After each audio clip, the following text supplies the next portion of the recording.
Good morning बच्चों, मैं आपका शिक्षक अनिल कुमार जनपद हाथरस से एक बार फिर प्रस्तुत हैं आपकी सेवा में।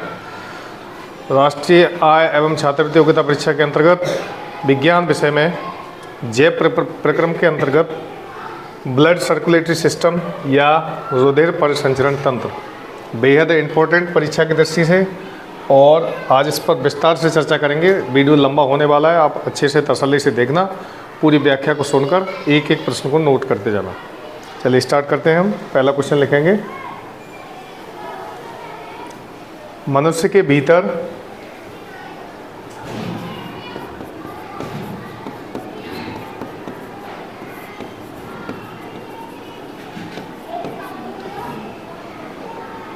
पदार्थों का परिवहन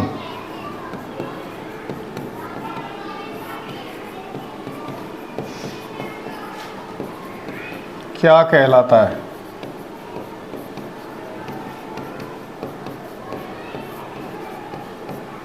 उसे बोलते हैं परिसंचरण। क्या बोलते हैं?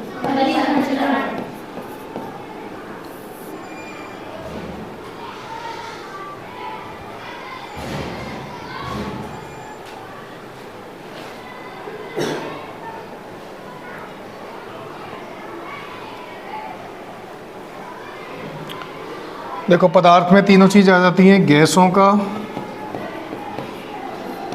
और द्रवों का और ठोसों का। तो तीनों का ही परिसंचरण कहलाएगा। आदान प्रदान, परिवहन का मतलब होता है आना और जाना। ये वाला चिन्ह आपने रोडवेज की बसों में बना देखा होगा, देखा है? उत्तर प्रदेश परिवहन निगम, देखा है? तो ये शब्द परिवहन वहीं से है, आना और जाना। ठीक है, अगला क्वेश्चन लिखिए, मनुष्य में कैसा परिसंचरण तंत्र पाया जाता है? मनुष्य में कैसा परिसंचरण तंत्र पाया जाता है?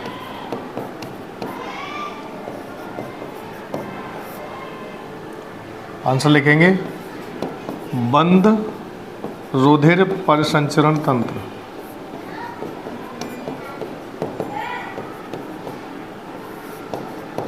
देखो बच्चों, बंद से मतलब ये है कि शरीर के अंदर जो खून बहता है, ऐसा नहीं कि सभी अंगों में दनादन खून बह रहा हो। ये आर्टरीज में और शिराओं में, किसमें बहता है? धमनी और इसमें, धमनी और शिराओं में, शिराओं में और धमनियों में रक्त बहता है, इनके अंदर बहता है। ठीक है, शुद्ध रक्त किस में बहता है? धमनी में, और अशुद्ध रक्त हाँ, शिराओं में। ठीक है, ऑक्सीजन युक्त रक्त को बोलते हैं शुद्ध रक्त, जिसमें O2 हो और जिसमें CO2 हो उसे कहेंगे अशुद्ध रक्त। ठीक है, लिखिए आगे, रुधिर परिसंचरण तंत्र की खोज किसने की थी? रुधिर परिसंचरण तंत्र की खोज किसने की थी? इसका आंसर लिखा है डॉक्टर विलियम हार्वे। यह लिख लें, डॉक्टर विलियम हार्वे। ठीक है, हट गई, कोई बात ना, लिखो।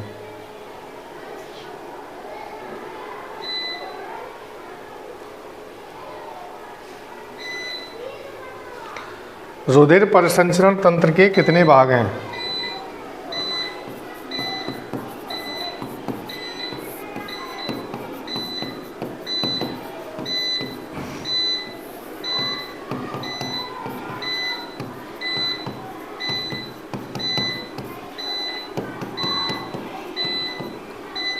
देखिए, 3 भाग हैं इसमें, धमनी, शिरा और आर्टरीज यानी केशिका। देखो, ये कोशिका नहीं है, इसमें कंफ्यूज नहीं होना है।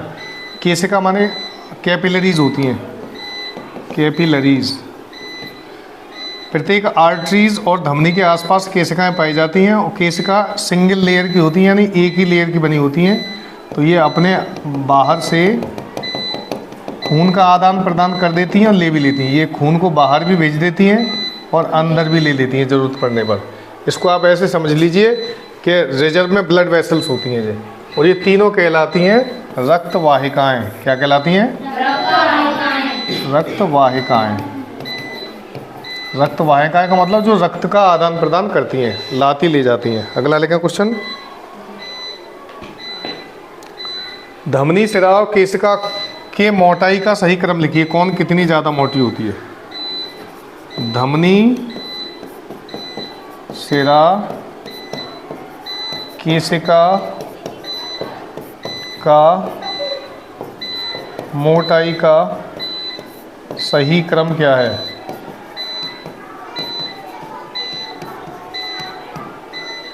लिखिए सही क्रम। यही सही क्रम है जैसे लिखा है, पहले धमनी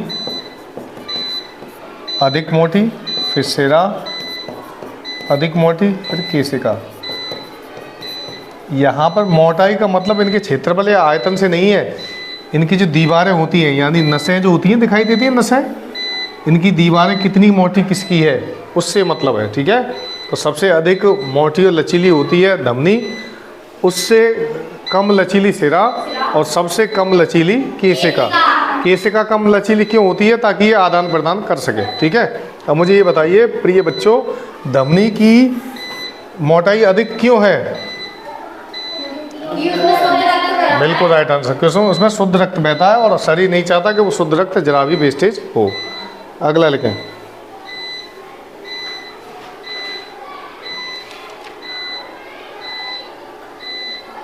केशिका का कार्य क्या है?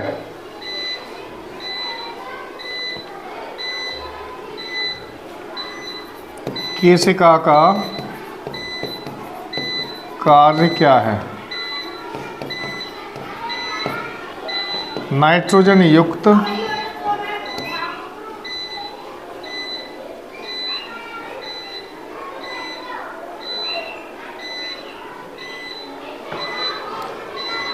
वेस्ट पदार्थों को बाहर निकालना।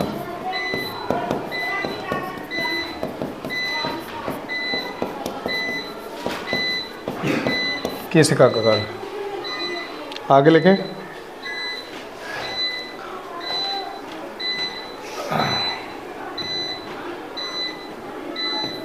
रुधिर परिसंचरण का अध्ययन क्या कहलाता है? मतलब इसे कौन से विज्ञान के अंतर्गत पढ़ा जाता है? एंजियोलॉजी। एंजियोलॉजी। यहाँ पर मैं एक चीज़ पूछना चाहूँगा, देखो विज्ञान की अलग अलग शाखाओं में अलग अलग अध्ययन किए जाते हैं। साइटोलॉजी में क्या किया जाता है? बोलो। कोशिका का अध्ययन। अभी हमें चलिए पुनः स्टार्ट करते हैं। डिजिटल बोर्ड की लाइट चली गई थी इसलिए डिस्टर्बेंस आ गया थोड़ा सा। आगे इसको हम फिजिकल बोर्ड पर कंटिन्यू करते हैं। इससे पहले क्वेश्चन क्या लिखाया था? एंजियोलॉजी हमने लिखाया था। एंजियोलॉजी क्या होता है? एंजियोलॉजी। देखो यहाँ से एक चीज़ समझ में आती है बच्चों, आपने देखा होगा हृदयघात होते समय, हार्ट अटैक जब आता है तो इंसान के छल्ले डाले जाते हैं, रिंग्स। सुना है कि जाके छल्ला पड़े? नहीं सुना तुमने? आर्टरीज जब ब्लॉक हो जाती हैं, धमनियों में जब कोलेस्ट्रॉल जम जाता है तो प्लेटिनम के बने हुए छल्ले डाले जाते हैं। किसके? प्लेटिनम की रिंग्स डाली जाती हैं, रिंग्स। और ये रिंग्स थाइज पे या नसों पे या जांग में इंजेक्शन के माध्यम से तेज़ी से भेज दी जाती हैं। अब ये रिंग यहाँ जब आती है, ये टाइट प्लेटिनम की बनी होती है, स्प्रिंग सी, यहाँ पर आके ये क्या करती है कि यहाँ पर आके ये खुल जाती है। क्या करती है? तो ये जो मलबा यहाँ जमा हुआ था आर्टरी में, धमनी में क्या जमा हुआ था? धमनी में क्या जमा होता है? मलबे को क्या कहते हैं? कोलेस्ट्रॉल। क्या बोलते हैं? कोलेस्ट्रॉल दो प्रकार का होता है, अच्छा और बुरा दोनों। शरीर के लिए दोनों जरूरी होते हैं, अच्छा भी और बुरा भी, सीमित मात्रा में। अच्छा कोलेस्ट्रॉल ज़्यादा आवश्यक है, बुरा कम आवश्यक है। अब देखिए ये रिंग्स क्या करती हैं, ये यहाँ से इंजेक्शन से प्रेशर से भेज दी जाएगी, इंजेक्ट कर दी जाएगी ये, और ये इंजेक्ट होने के बाद यहाँ पर आकर ऐसे खुल जाएगी। कैसे हो जाएगी? ऐसे खुल जाएगी और इसका रास्ता चौड़ा कर देगी, ऐसे फुला देगी, तो ये मलबा आराम से बाहर निकल जाएगा, खून आने जाने लगेगा। तो जब भी हार्ट अटैक होता है कि तो व्यक्ति की एंजियोग्राफी होती है। इस पूरी प्रोसेस को बोलते हैं एंजियोप्लास्टी। वो एंजियोग्राफी,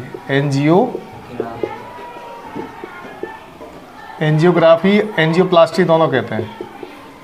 एंजियोप्लास्टी एंजियोप्लास्टी ही कहते हैं क्योंकि इसमें ट्रांसप्लांट किया जाता है रिंग, इसलिए इसको एंजियोप्लास्टी कहेंगे। यहीं से बनी है एंजियोलॉजी, यानी रक्त परिसंचरण तंत्र का अध्ययन जिस विषय के अंतर्गत किया जाता है उसे बोलते हैं एंजियोलॉजी। आगे लिखेंगे, इसका पितामह तो लिख लिया हमने। हृदय परिसंचरण की खोज किसने की थी? किसने की थी खोज? William Harvey, doctor William Harvey. अब लिखो, रक्त का अध्ययन क्या कहलाता है बताइए? ये मैं पढ़ा चुका हूं, किसी को आइडिया है? नहीं? अच्छा, रक्त का रंग लाल क्यों होता है? तो इसका अध्ययन होता है हेमेटोलॉजी। हीमेटोलॉजी, वहीं से शब्द आया, देखो अभी समझाएंगे तुम्हें हम। Haematology, HEA, haemoglobin. Haemoglobin protein के कारण रक्त का रंग लाल होता है। तो तब यहाँ से हीम ले लिया है। क्या ले लिया है? हीम। हेमेटोलॉजी के अंतर्गत रक्त का अध्ययन कराया जाता है या किया जाता है, मतलब ब्लड के बारे में पढ़ाई होती है। आगे लेके अगला क्वेश्चन। ये तो तुम्हें सबको पता होगा, सर्वविदित कि वयस्क मनुष्य में रक्त कितना होता है? 6 से 7 लीटर। 6 से 7 लीटर रक्त वयस्क मनुष्य में पाया जाता है। कल हमने बताया था किडनी कितना रक्त फिल्टर करती हैं, बताइए कितना? 180 लीटर किडनी रक्त फिल्टर करती हैं। और कैसे करती हैं कल हमने बताया था, क्योंकि वही रक्त घूम घूम के आता रहता है और उसका वॉल्यूम बढ़ता रहता है। आगे लेके अगला क्वेश्चन। देखो, मनुष्य के भार का रक्त कितना प्रतिशत होता है? मनुष्य के भार का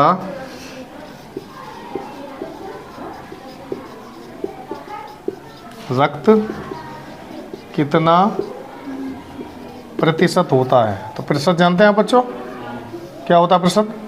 गणित में पढ़ा होगा। प्रतिशत किसे कहते हैं? परसेंटेज। 100 में उसका हिस्सा, 100 में जो उसका हिस्सा होता है वही परसेंटेज तो कहलाती है। जैसे मान लो हम कहें ऑक्सीजन 21% पाई जा रही, तो इसका मतलब क्या है? अगर 100% वायु है तो उसमें 21% क्या है? ऑक्सीजन। 78% क्या है? और 0.03% कार्बन डाइऑक्साइड। तो ये होता है 100 में हिस्सा। 100 में से मतलब पूरी रोटी में से 21वां हिस्सा तो ऑक्सीजन का है, 78वां हिस्सा, 78 हिस्से नाइट्रोजन के, और ये 1 से भी कम मतलब 0.03वां हिस्सा कार्बन डाइऑक्साइड का है। ठीक है, तो यहाँ प्रतिशत यही पूछा जा रहा है कि मनुष्य के भार का रक्त कितना प्रतिशत होता है। मतलब तो अगर किसी व्यक्ति कोई 100 किलो का है तो उसका रक्त कितना होगा उसमें? 6 से 7%। यही तो हुआ, 6 से 7 लीटर पाया जाता। तो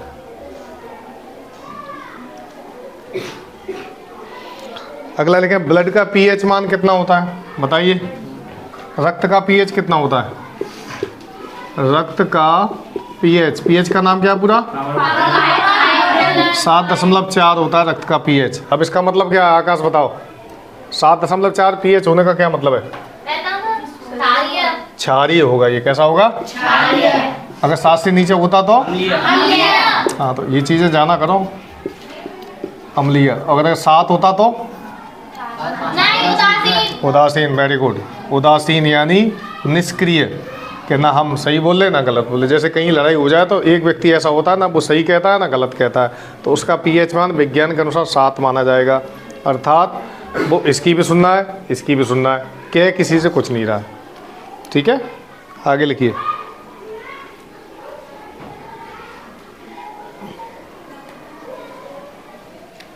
रक्त का अधिकांश भाग किसका बना होता है? बताओ पहले तो ये बताओ, रक्त किस किस से बना होता है? प्लाज्मा और केवल प्लेटलेट्स? प्लाज्मा और कणिकाएं। बहुत अच्छे जवाब दिया है। अब कणिकाएं क्या प्रकार की होती हैं? कौन कौन सी? और प्लेटलेट्स। Very good. तो अगर रक्त का कंपोजिशन देखा जाए बच्चों, तो रक्त है क्या आखिर में? रक्त क्या है? एक तरल संयोजी ऊतक। तरल संयोजी ऊतक। संयोजी से मतलब है जोड़ने वाला। Blood flood connecting tissue, FLUID, flood मतलब जो द्रव को आपस में जोड़े रखता है वो कहलाता है तरल संयोजी ऊतक, यानी रक्त जो है तरल संयोजी ऊतक है। अब ये पूछा जा रहा है इसमें कि रक्त में क्या क्या होता है। तो रक्त का अधिकांश भाग बना होता है बच्चों प्लाज्मा का। किसका? प्लाज्मा। रक्त में दो चीज़ होती है, प्लाज्मा और कणिकाएं। ठीक है, कणिकाएं पता है। अब कणिकाएं 3 प्रकार की होती हैं, आरबीसी, डब्ल्यूबीसी और प्लेटलेट्स। ठीक है, आरबीसी, डब्ल्यूबीसी और प्लेटलेट्स। प्लाज्मा, अधिकांश भाग रक्त का प्लाज्मा बनाता है। अब प्रश्न ये है कि प्लाज्मा कितने % हिस्सा बनाता है रक्त का, बताइए। अगर 100% रक्त है, मान लो 100% खून है, तो इसमें प्लाज्मा कितना होगा, कोई आइडिया है? रक्त बनाता है प्लाज्मा का 55 से 60% हिस्सा, यानी 55% लिख लीजिए। 55% प्लाज्मा होगा और 45% क्या होगा? 45% कणिकाएं, यानी ब्लड वेसल्स, कणिकाएं। तो रक्त का 55% हिस्सा कौन बनाता है? प्लाज्मा। प्रश्न बना के लिख सकते हैं कि रक्त का अधिकांश भाग जो है, अधिकांश इसलिए कहा जा रहा है आधे से ज़्यादा, प्लाज्मा। ठीक है,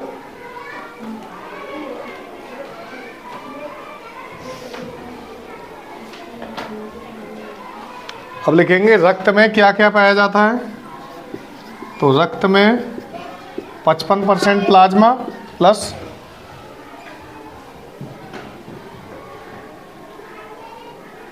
7% प्रोटीन, 7% प्रोटीन प्लस 0.9% लवण, 0.9% लवण और 0.2% ग्लूकोज, ये पाया जाता है आपका रक्त में। ठीक है,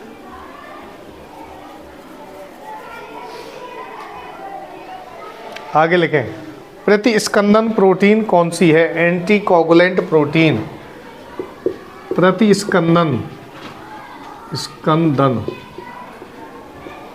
प्रोटीन कौन सी है? इस चीज़ को समझते हैं बच्चों। पहले तो स्कंदन समझते हैं, कोगुलेशन होता क्या है।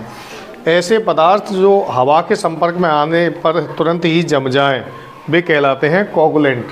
ठीक है, स्कंदन। और प्रतिस्कंदन माने जो इनको जमने से रोके। तो रक्त में कौन सा प्रोटीन होता है जो खून को जमने से रोकता है? अगर खून जम ही गया तो धमनियों में ही जम जाएगा कि नहीं? तो कौन सा प्रोटीन है? वो है हिपेरिन। कौन सा है? हिपेरिन। आप जो फाइब्रिनोजन बता रहे हैं वो बाहर निकलने वाले रक्त का है। जब बाहर निकलता है रक्त में मौजूद हिपेरिन प्रोटीन खून को जमने नहीं देता। ठीक है, आगे लिखेंगे।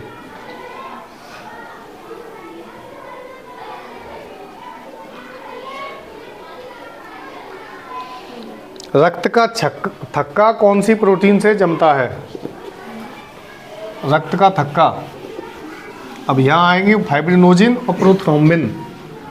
देखेंगे रक्त का थक्का जमता है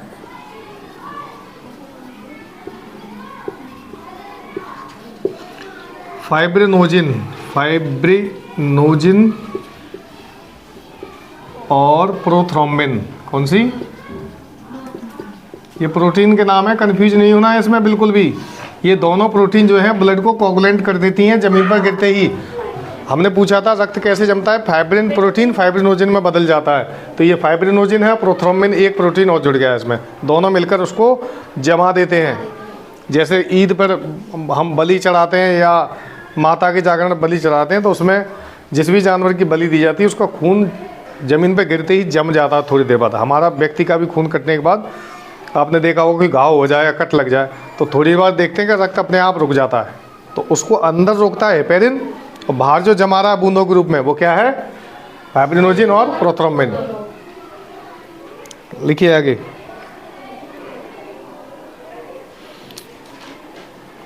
मानव शरीर में प्रतिरक्षा कौन सा प्रोटीन बढ़ाता है? मानव शरीर में प्रतिरक्षा बढ़ाने वाला प्रोटीन।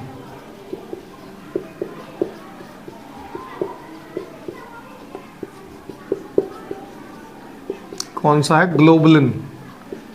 ग्लोब्यूलिन। ग्लोबुलिन से इम्यूनिटी बढ़ती है। प्रतिरक्षा क्या होती है बच्चों? जानते हो क्या है प्रतिरक्षा? विभिन्न रोगों से लड़ने की ताकत जो हमारे शरीर में हर समय रहती है। विभिन्न रोगों से लड़ने की ताकत इम्यूनिटी कहलाती है। इसका एक तंत्र होता है इम्यून सिस्टम। ठीक है। अच्छा एक बताओ प्रश्न, एक ऐसा रोग होता है जो हमारे इम्यून सिस्टम में हमला करता है, कौन सा होता है? और उसको नष्ट कर देता है। रोगों का रोग है वो। उसके लिए रेड रिबन एक्सप्रेस चलाई जाती है। बताइए, कोई आइडिया नहीं? उसका नाम है एड्स। क्या है? ये प्रतिरक्षा तंत्र को नष्ट कर देता है। AIDS। पढ़ा कीजिए, क्वेश्चन लिखने के बाद याद भी करने होते हैं। आगे लिखिए।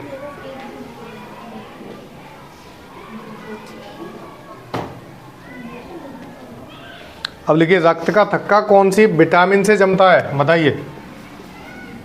विटामिन के। ठीक है, विटामिन के।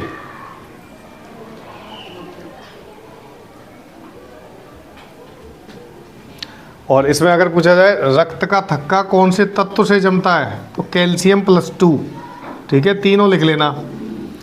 रक्त का थक्का जमाने में 2 प्रोटीन सहायक हैं, फाइब्रिनोजिन और प्रोथ्रोम्बिन। बोलिए। और जो जमाती है विटामिन वो के है, और जो तत्व जमाता है वो है कैल्शियम। क्या है? कैल्शियम। तीनों चीज क्लियर हो गई।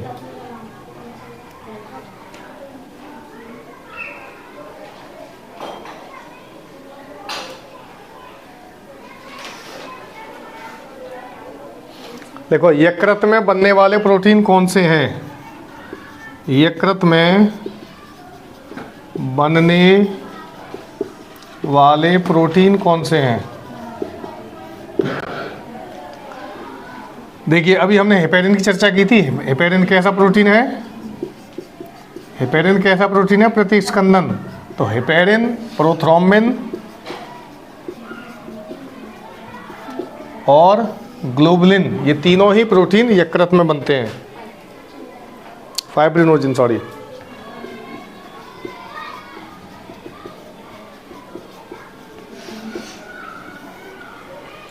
यकृत में बनने वाले प्रोटीन हेपेरिन, प्रोथ्रोम्बिन और फाइब्रिनोजिन, ये तीनों प्रोटीन यकृत में निर्माण होता है इनका। ठीक है।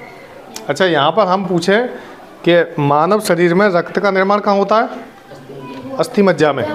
और अगर इस प्रश्न को घुमा के पूछा जाए कि मानव शरीर में आरबीसी कहाँ बनती हैं? आरबीसी भी अस्थि मज्जे में। क्यों? बोलो, बताइए सोच के। अरे आरबीसी रक्त ही तो है कि नहीं है? तो फिर अगर ये पूछा जाए कि ये क्या है ग्लास में? दूध। और ये क्या है? बर्फी। तो बर्फी में दूध नहीं है कि नहीं है? दूध की तो बनती है वो।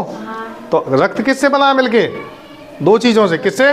कौन सी? प्लाज्मा और कणिकाएं। तो अगर ये पूछा जाए कि प्लाज्मा का बनता है, तो भी वो भी बोन मैरो बनेगा, क्योंकि है तो उसका भाग ही ना। और कणिकाएं कहाँ बनती हैं? वो भी बोन मैरो यानी अस्थि मज्जा में। देखो अगला क्वेश्चन। अगर कंफ्यूज हो रहे हो तो इसको लिख लेना, आरबीसी का निर्माण कहाँ होता है। परीक्षा में जो क्वेश्चन आते हैं वो घुमा के आते हैं।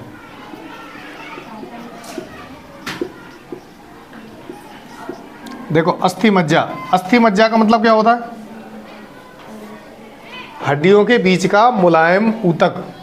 हमारे मनुष्य की हड्डियों में, बोन्स में, यहाँ पर एक वाइट कलर का जेल भरा रहता है, सफ़ेद चिपचिपा पदार्थ होता है। ठीक है, यही कहलाता है मज्जा। क्या कहलाता है? मज्जा। मज्जा। और हड्डी में पाया जाता है, इसलिए इसको बोलते हैं अस्थि मज्जा। क्या बोलते हैं? अस्थि मज्जा। तो इसी मज्जा के अंदर आरबीसी का फॉर्मेशन होता है। ठीक है। छोटा बच्चा जो होता है या भ्रूण, जैसे माँ के गर्भ में अगर बच्चा है तो उसका खून कहाँ बनना है? बताओ। भ्रूण का खून कहाँ बनेगा? भ्रूण जानते हैं आप? भ्रूण मतलब माँ के गर्भ में जब 6 माह या 4 महीने का बच्चा होता है तो उसका खून बनता है लीवर में। कहाँ पे?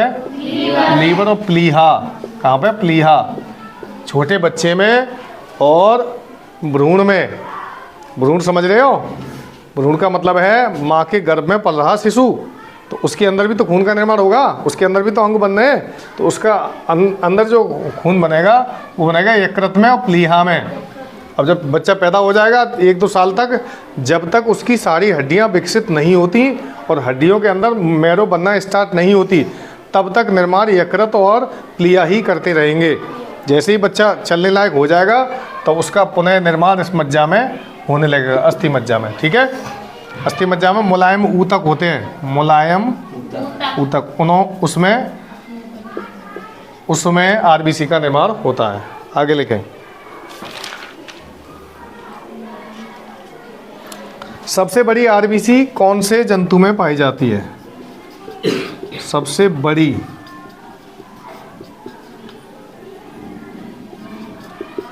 आरबीसी पाई जाती है एम्फीबिया वर्ग में। एम्फीबिया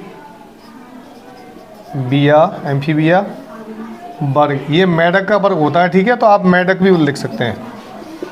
और मेढक के परिवार का एक सदस्य है सैलामेंडर, उसमें सबसे बड़ी आरबीसी पाई जाती है, आकार में सबसे बड़ी आरबीसी। ठीक है? आरबीसी कहाँ पाई जाएगी? बोन मैरो में। ठीक है? और अगर ये प्रश्न आ जाए कि आरबीसी में केंद्रक पाया जाता है कि नहीं, तो इसमें लिखेंगे आरबीसी में केंद्रक नहीं पाया जाता। ठीक है? डब्ल्यूबीसी में केंद्रक पाया जाता है, डब्ल्यूबीसी में केंद्रक पाया जाता है, आरबीसी में केंद्रक नहीं पाया जाता। क्लियर है? नाम पता है ना कि नहीं? आरबीसी और डब्ल्यूबीसी के नाम बताओ। वो खिड़की बंद कर दो। आरबीसी का नाम क्या है अंग्रेजी में? रेड ब्लड कार्पल्स, और हिंदी में लाल रक्त कणिकाएं, और ये वाइट ब्लड कार्पल्स। ठीक है? आरबीसी और डब्ल्यूबीसी। क्लियर है? आगे लिखिए। और इसमें एक और लिख लेना, सबसे छोटी आरबीसी किस में पाई जाती है? सबसे छोटी पाई जाएगी कस्तूरी मृग में। किसमें? कस्तूरी मृग। जानते हो कौन सा जानवर है? बताइए, क्या है? आइडिया है कोई? मृग माने क्या? मृग माने हिंदी नहीं पढ़ते? जो हिरन नहीं, हिरन। मृग माने हिरन। अब हिरन की 2 वैरायटी होती है। एक होता है कस्तूरी हिरन, उसकी गर्दन में बाल होते हैं, उन बालों के बीच में एक बहुत ही बहुमूल्य पदार्थ पाया जाता है, बहुत खुशबूदार, उसको बोलते हैं कस्तूरी, जो दवाओं के काम आता है। उसकी गर्दन में ही वो पदार्थ होता है और इतनी ज़बरदस्त खुशबू आती है कि उस खुशबू को ढूंढने के चक्कर में वो जगह जगह घूमता रहता है कि कहाँ से खुशबू आ रही है, और जबकि उसकी खुशबू उस गर्दन के हिस्से में मौजूद कस्तूरी, एक जेल सा होता है, उसमें से आती है। जंगलों में हिरन का शिकारी उसी के लिए करते हैं। बहुत महंगा होता है कस्तूरी मृग मारा और उसको बेच दिया। ठीक है? आगे लिखें। सबसे बड़ी आरबीसी सैलामेंडर में, सबसे छोटी किस में है? बोलो। कस्तूरी मृग। और सबसे बड़ी आरबीसी का निर्माण कहाँ होता है? बोलो। अस्थि मज्जा, बोन मैरो। आरबीसी का निर्माण साथ साथ दोहराते रहा करो, तभी याद होगा। प्रतिस्कंदन प्रोटीन कौन सा है? Anticoagulant protein. बताओ, अभी बताया। हिपेरियन नहीं है, पेरिन। चलिए आगे लिखे। आरबीसी का कब्रिस्तान किसे कहते हैं? कब्रिस्तान से मतलब है आरबीसी मर जाते हैं वहां जाके, इसको बोलते हैं प्लीहा। और इसको तिल्ली बोलते हैं कि तिल्ली बढ़ रही है। ठीक है? बड़ी आंत के नीचे होता है प्लीहा।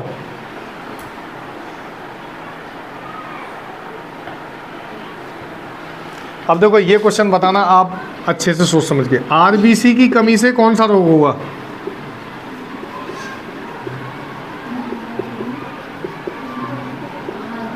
बताओ, किसी में है आइडिया?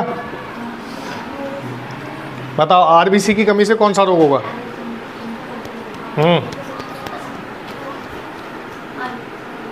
बोलो।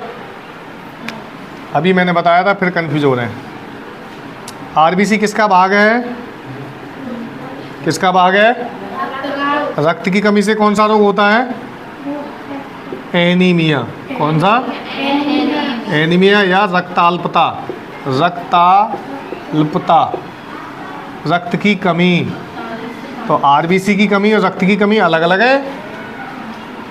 यहाँ पे लोहे की कमी भी लिख सकते हैं, लोहे की कमी। क्यों? रक्त में कौन सी धातु पाई जाती है? लोहा। लोहे की कमी से भी एनीमिया ही होता है। तो आरबीसी प्लस रक्त प्लस लोहा, इन तीनों का अर्थ एनीमिया ही है, रक्ताल्पता या अरक्तता भी बोलते हैं इसे, ठीक है? अरक्तता। परीक्षा में किसी भी तरह से पूछ सकता है, इसलिए कंफ्यूज नहीं होना है। लेकिन आगे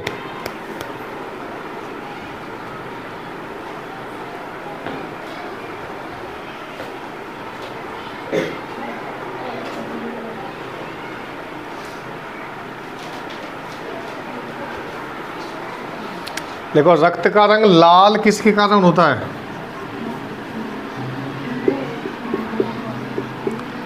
दो चीज़ें होती है इसमें, हीमोग्लोबिन प्रोटीन और फेरस के कारण।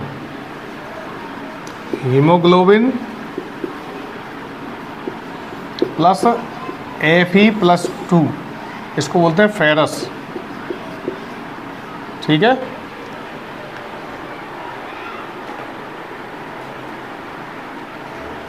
देखिए, इन दोनों के एक एक नाम और हैं, आरबीसी और डब्ल्यूबीसी के। आरबीसी को बोलते हैं एरिथ्रोसाइट। क्या बोलते हैं? बोलो। एरिथ्रोसाइट। और डब्ल्यूबीसी को बोलते हैं ल्यूकोसाइट। ल्यूकोसाइट। अगर परीक्षा में ऐसे पूछ लिया जाए कि एरिथ्रोसाइट का निर्माण कहाँ होता है, तो घूमने की जरूरत नहीं है, क्या बताना सीधा? मज्जा, अस्थि मज्जा। और देखो, इसमें भी मज्जा कौन सी मज्जा है? पसलियाँ और लंबी हड्डी। कौन सी? पसलियाँ और लंबी हड्डी। शरीर की जितनी लंबी हड्डी होती हैं और वक्षस्थल की जो हड्डी होती है, यानी सीने की हड्डी, पसलियाँ होंगी, उनकी मैरों में अधिकतर निर्माण होता है, टांगों की हड्डी में और सीने की हड्डी में। एरिथ्रोसाइट और ल्यूकोसाइट्स, ठीक है? आगे लेके, संख्या तो पता है इनकी कितनी होती है?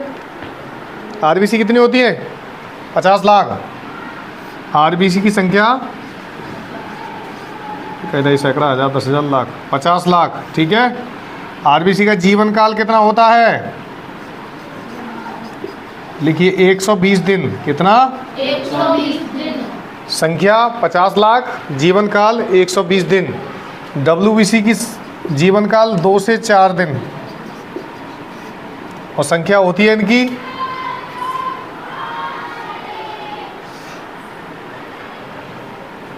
600 से 80, 6000 से 8000 mmQ, ठीक है? डब्ल्यूबीसी की संख्या।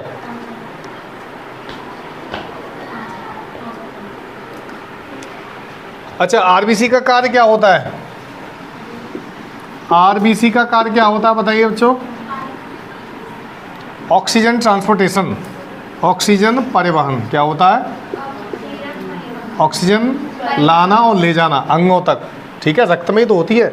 अगर रक्त का कार्य पूछा जाए और आरबीसी का पूछा जाए, दोनों का मतलब एक ही है। जब भी आरबीसी पूछे तो सही कंफ्यूज हो जाते हो तुम लोग। आरबीसी का कार्य, रक्त का कार्य एक है। आरबीसी में डब्ल्यूबीसी का कार्य क्या है?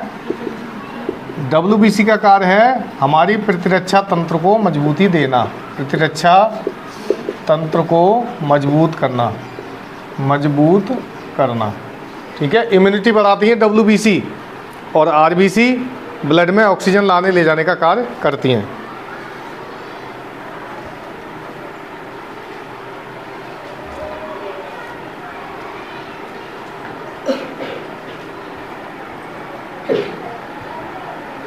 लास्ट क्वेश्चन लिखिए, थैलीसीमिया रोग में क्या होता है? थैलीसीमिया रक्त कैंसर है बेटा। थैलीसीमिया में क्या होता है? इसमें आरबीसी नहीं बनते, यानी रक्त का निर्माण होना बंद हो जाता है। आरबीसी नहीं बनते।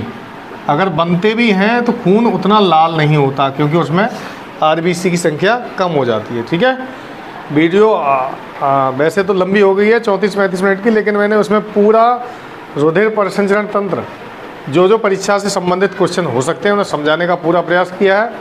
आप पूरा वीडियो देखा कीजिए, कमेंट बॉक्स में लिखिए कैसी लग रही है वीडियो आपको, और क्या सुधार चाहते हैं आप, और हमारे चैनल को सब्सक्राइब करें और इसे शेयर भी करते रहें। ठीक है, thank you very much, bye bye, Tata.